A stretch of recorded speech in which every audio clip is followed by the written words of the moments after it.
Well, Greg, as you know, the changing of the seasons can be beautiful, but can also literally be a pain. Between lung issues and achy joints, a new season can often bring with it more medications and trips to the doctor. Speaking of the doctor, we've got Dr. Sylvia Morris joining us here in studio with some common ailments and how to address them this time of year. Thanks for joining us this morning. Thank you for having me. So first of all, you know, a lot of people have problems with allergies. I, for one, with the ragweed this past month, and I think it turned into a head cold. But there are other respiratory issues that we deal with this time of year. Definitely. So we're starting to get into the thick of kind of cough and cold season.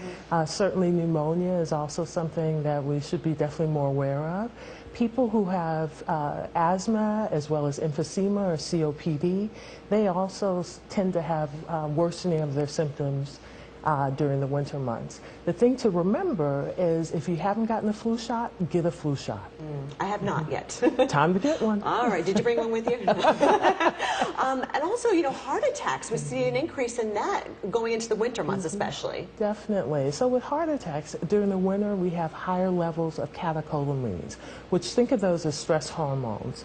So that means your blood pressure is higher, your heart rate is also a little bit higher. So all of those things can sort of feed into those people who are already predisposed to have a heart attack to in fact have a heart attack. And especially shoveling snow. Yes. Right? You have to be exquisitely careful. Hire the young kid down the street. Yeah, yeah. Yeah, we're showing some video of that too, especially that heavy wet snow, bend at the knee, you know, all those things, right? Yeah. Just take it easy. Slow and steady wins the race. There you go. Perfect phrase for that.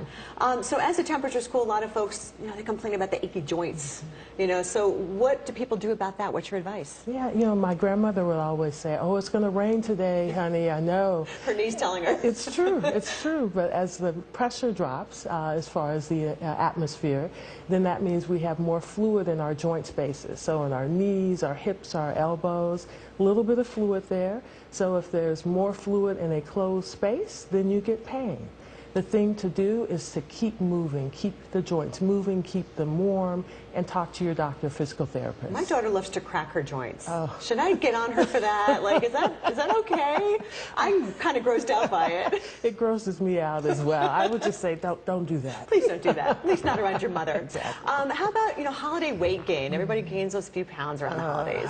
We're all, you know, this is the last press before all of our eating holidays start. And, you know, what happens in the winter is we are eating more, we're reveling more, having more parties, and certainly we're covered up more. So the impetus to go to the gym may not be quite as strong. And then, you know, certainly in the summer months, we have reasons in which to shed more clothes. So what we have to remember, keep exercising, keep moving. Even if it's just a walk after dinner. Absolutely. Dr. Sylvia Morris, thank you so much for joining us this morning. I really appreciate it. All right.